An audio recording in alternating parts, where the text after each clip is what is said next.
Bonjour à tous, c'est l'heure de votre quartier flash du jour ce dimanche, direction l'hippodrome de Vincennes. À l'occasion du prix Le Parisien, on va évoluer sur 2850 mètres.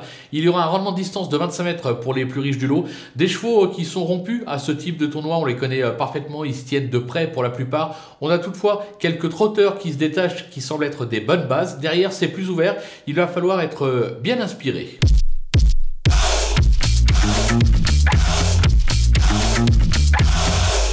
Allez, on attaque avec les bases. Le numéro 3, Goéland d'Hautfort, une véritable rente pour les parieurs. Il vient de remporter le Quercy sur le parcours. L'engagement est de nouveau idéal puisqu'il n'a pas de distance à rendre. Il peut tout simplement doubler la mise. On va se méfier du numéro 13, Élite de Giel. Elle cherche sa course, comme l'attestent ses 3 récents accessites acquis sur ce parcours. Mathieu Abrivard la retrouve, ce sera un atout pour elle. Les ambitions sont là. Moi, je pense qu'elle est même capable de s'imposer. Attention, numéro 14, Décoloration.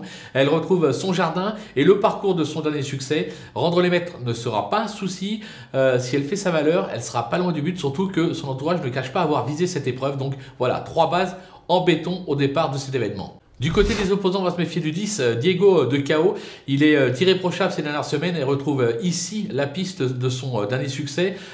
Idéalement engagé en tête, il doit lui aussi lutter pour les toutes premières places. Le numéro 8, Enzo Dessart, il n'a plus rien à prouver sur cette piste et à ce niveau. Toutes ses dernières sorties sont bonnes. Il va encore laisser son cœur sur la piste. Il sera déféré des 4 pour la 2e fois de sa carrière. Attention à sa candidature. Le numéro 5, Heading Reference. Ce Bazir n'est pas un champion, mais il fait ce qu'on lui demande. Il a fait ses preuves sur cette piste, sa forme est sûre. Voilà, pour moi, il est barré pour la victoire. Je sais que son entourage est assez confiant, mais pour moi, pour la gagne, ça va être compliqué. Par contre, pour une place, je pense qu'on peut lui faire confiance. Le coup de poker, ce sera le numéro 4, Élu de Dompierre. Ce trotteur de qualité affiche une victoire et 10 accessites en 17 tentatives sur cette piste.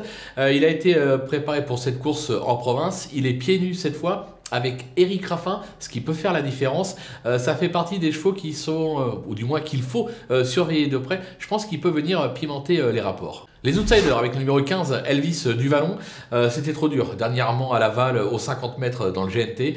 Il est le tenant du titre de cet événement. Et maintenant, il est un tout petit peu moins tranchant que par le passé, et notamment que l'an dernier à pareille époque. Raison pour laquelle j'ai mis un petit peu plus bas, mais en valeur intrinsèque, difficile de ne pas le retenir. Le numéro 11, Fly Speed, les moyens ne lui manquent pas. Il affiche quelques belles sorties à Vincennes, même si, on va pas se le cacher, je le préfère nettement piste plate. L'opposition est de qualité. Donc voilà, je pense qu'il est vraiment barré pour les toutes premières places. Par contre, 4-5e, pourquoi pas, attention à lui, il a de la qualité. Le numéro 2, Belker, cet ancien Berg, aujourd'hui basérisé, n'a pas encore véritablement répondu aux attentes de son entourage.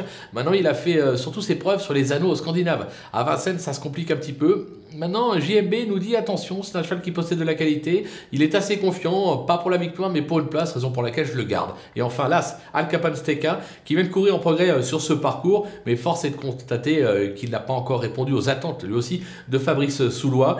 Il est souvent fautif. Une fois de plus, ça sera une question d'allure.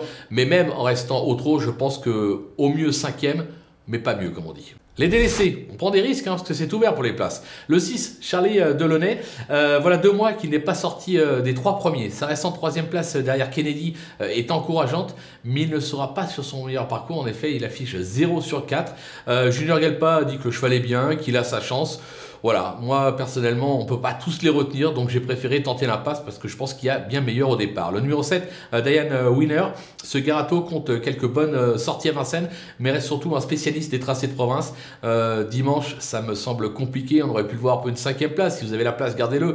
Moi personnellement, je tente l'impasse. Le numéro 9, DS Noir, vous allez dire DS Noir, vous le barrez? Eh oui, elle vient de surprendre en s'imposant lors de l'étape du GNT à Laval, mais justement, elle vient de surprendre. On ne l'attendait pas du tout à pareille fête. Je pense que ça se complique terriblement à Vincennes, surtout face à une telle opposition. Je ne suis pas sûr qu'elle soit en mesure de répéter, raison pour laquelle, là encore, je prends un risque.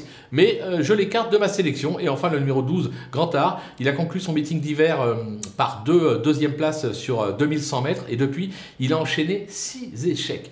Il semble encore très loin de son meilleur niveau. C'est vraiment le premier que j'ai barré dans cette épreuve. Avec lui, je n'ai pas de regrets. Je ne le vois pas du tout à l'arrivée. Voilà, au moins ça, c'est dit, c'est fait. Voilà, on a fait le tour de cette belle épreuve. On va se quitter avec, bien évidemment, ma sélection et mes conseils de jeu. À vous de jouer!